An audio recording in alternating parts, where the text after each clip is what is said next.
दोस्तों, यूं तो हमारे देश को अनेकता में एकता का प्रतीक माना जाता है, लेकिन इसी हिंदुस्तान में आए दिन वाद विवाद खड़े होते रहते हैं। एक विवाद खत्म नहीं होता तो दूसरा खड़ा हो जाता है। इन विवादों के ही कारण कई हिंसाएं और दंगे भी भड़काए जाते हैं, जिनका शिकार आम जनता होती रहती है। इन्हीं विवादों में से एक विवाद है जिसे आप और हम विवादित जमीन के नाम से जानते हैं। विवादित जमीन का विवाद हिंदुस्तान की आजादी के बाद से ही चलता आ रहा है, लेकिन अब यह विवाद लगभग खत्म हो चुका है, जिसका फैसला सुप्रीम कोर्ट ने 9 नवंबर 2019 को सुनाया था कि विवादित स्थान पर मंदिर बनाया जाएगा। इस दौरान कोर्ट के सामने मंदिर और मस्जिद के कई अनसुने और ऐतिहासिक राज बताए गए। उन्हीं में से एक ऐसा सच सामने आया था जो पूरी दुनिया से छुपा है। इसके बारे में जिसको पता था वह गलत था। आज की इस वीडियो में ऐसे ही कई राज जो बाबरी मस्जिद से जुड़े हैं उनका खुलासा हम करने वाले हैं। आप हमारे साथ बने रहिए और वीडियो के कमेंट बॉक्स में बताइए कि आपको पहले से पता था। तो चलिए शुरू करते हैं। हम आपको बाबरी मस्जिद का सच बताएंगे, लेकिन उससे पहले थोड़ा सा बाबर के बारे में जान लेते हैं कि यह कौन था। क्या बाबरी मस्जिद को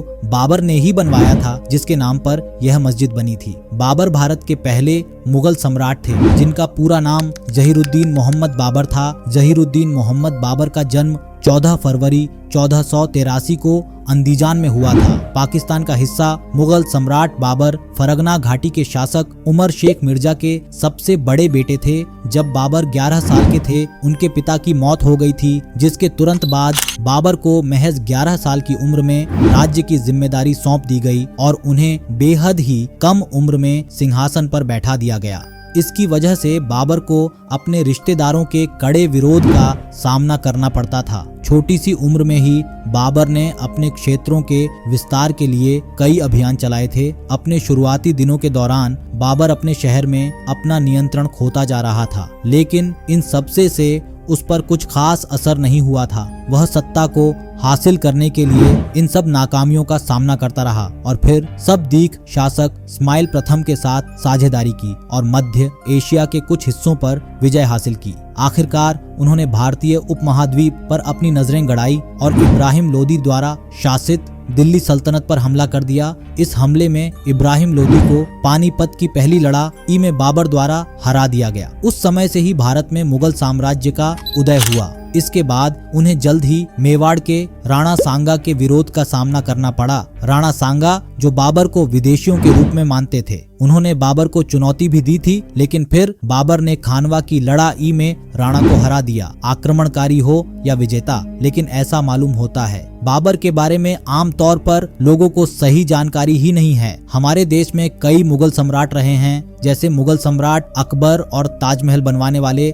शाहजहां के नाम सबसे ऊपर आते हैं। लोग सिर्फ उन्हीं के बारे में कुछ अच्छी खासी जानकारी रखते हैं। बाबरी मस्जिद से जुड़ी हर बात बाबर के द्वारा मंदिर तुड़वाकर मस्जिद बनवाने की घटना पर खत्म होती है। यानी ज्यादातर लोगों को यह लगता है कि बाबर द्वारा मंदिर को तुड़वाकर मस्जिद को बनवाया गया था। लोग इसे बाबर का कारनामा मानकर उसके खिलाफ हो जाते हैं, लेकिन लोगों को आज तक सही जानकारी नहीं है कि असल में बाबरी मस्जिद को बाबर ने बनवाया ही नहीं था। जी हाँ, आपने बिल्कुल सही सुना, बाबरी मस्जिद को बाबर ने बनवाया ही नहीं था। अब आप सब सोच रहे होंगे बाबर ने बाबरी मस्जिद को बनवाया ही नहीं तो इस मस्जिद का नाम बाबरी मस्जिद क्यों पड़ा और कैसे पड़ा? आखिर यह माजरा क्या है? तो चलिए हम आपको बताते हैं। बाबरी मस्जिद असल में बाबर की सेना के जनरल मीर बाकी ताशकंद ने बनवाई थी। मीर बाकी ताशकंद का रहने वाला था। बाबर ने उसे अवध का गवर्नर बनाकर भेजा। अवध, जिसे हम वर्तमान में अयोध्या के नाम से जानते हैं,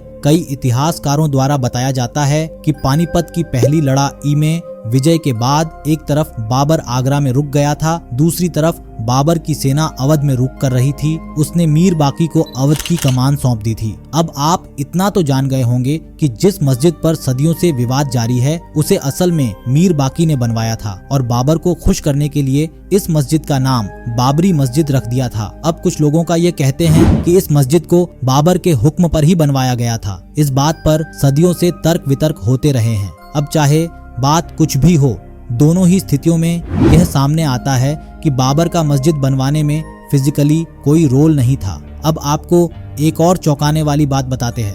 मीर बाकी की यह योजना सफल नहीं रही, क्योंकि जिस बाबर को खुश करने के लिए मीर बाकी ने इस मस्जिद का नाम बाबरी मस्जिद रखा था। उसी बाबर ने उसे अपनी सेना से बाहर निकाल दिया था। ऐतिहासिक दस्तावेजों में जनवरी फरवरी 1526 में बाकी की चर्चा शाघावाल नाम से मिलती है। उस वक्त उसे लाहौर के पास दिब्बलपुर का इलाका दिया गया था। उसे अफगानिस्तान के बल्ख में एक विद्रोही को नियंत्रित करने की जिम्मेदारी भी दी गई थी। बाकी जब इस अभियान से लौटा तो उसे चिन्ह तिमूर सुल्तान के नेतृत्व में 7 से 8 हजार सैनिकों का कमांडर बनाया गया। सन 1528 में इस सेना को एक अभियान पर चंदेरी भेजा गया। इसी चंदेरी से उनके दुश्मन भाग निकले और चीन तिमूर सुल्तान को उनका पीछा करने का आदेश दिया गया, जबकि बाबर के अधीन रहने वाले कमांडर बाकी को इससे आगे न जाने का आदेश मिला हुआ था। मार्च 1528 में चीन तिमूर सुल्तान के निर्देश पर बयाजिद और बिबन इब्राहिम लोदी के अधीन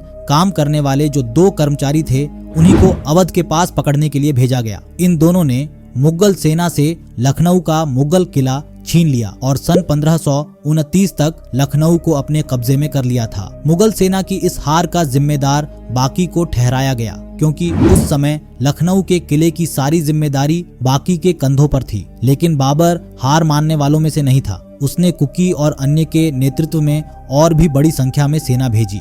जैसे ही बयाजिद और बिबन को सेना के आने की खबर मिली तो वह दोनों लखनऊ से भाग निकले। लखनऊ के किले से बाबर का शासन कुछ समय तक के लिए खत्म हो चुका था और बाकी उस किले पर अपना नियंत्रण बनाए रखने में नाकाम रहा, जिस वजह से बादशाह बाबर उससे बेहद नाराज हो गए थे। इसके बाद 13 जून 1529 को बाबर ने बाकी को बुलावा भेजा।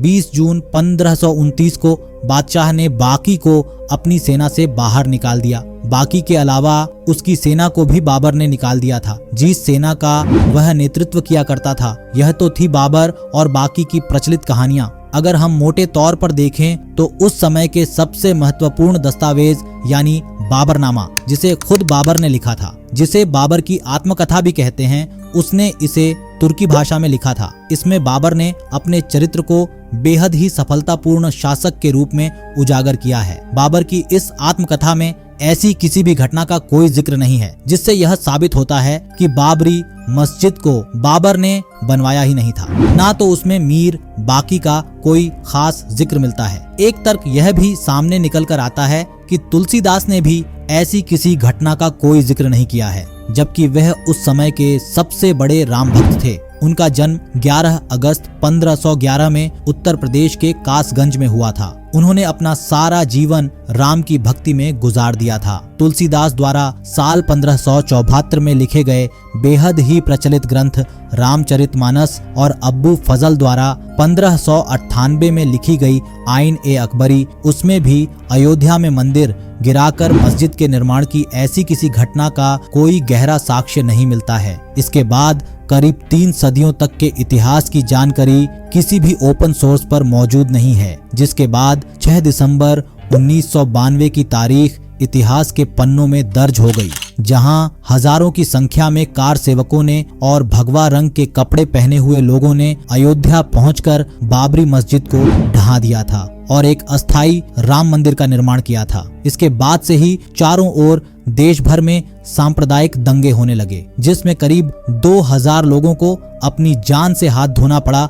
बताया जाता है कि मंदिर मस्जिद के विवाद को लेकर पहली बार 1853 में हिंदू मुस्लिम के बीच दंगा हुआ था। ये तो था विवादित जमीन का इतिहास। अब सुप्रीम कोर्ट के फैसले पर विवादित जमीन पर मंदिर बनवाने का काम पूरा हो चुका है और राम मंदिर बनकर तैयार है, जिसका भव्य उद्घाटन 22 जनवरी 2024 को किया गया था। दोस्तों, यहाँ ना तो हम विवाद को लेकर किसी तर्क को बढ़ावा दे रहे हैं और ना ही किसी की भावनाओं को ठेस पहुँचाना हमारा मकसद है। हम केवल तमाम जानकारियों को इकट्ठा कर बताने की कोशिश कर रहे हैं कि बाबरी मस्जिद को बनवाने का काम बाबर ने नहीं बल्कि मीर बाकी ने किया था। यह तो था हमारा विश्लेषण। अब आप हमें कमेंट बॉक्स में बताइए कि आपको वीडियो में दी गई जानकारी के बारे में पहले से पता था और यह वीडियो आपके लिए कितनी उपयोगी रहा। और अगर बाबरी मस्जिद से जुड़ी और भी कोई जानकारी आपको पता है तो आप हमारे साथ शेयर कर सकते हैं। आज की वीडियो में बस इतना ही। मिलते हैं ऐसी ही अगली दिलचस्प वीडियो में।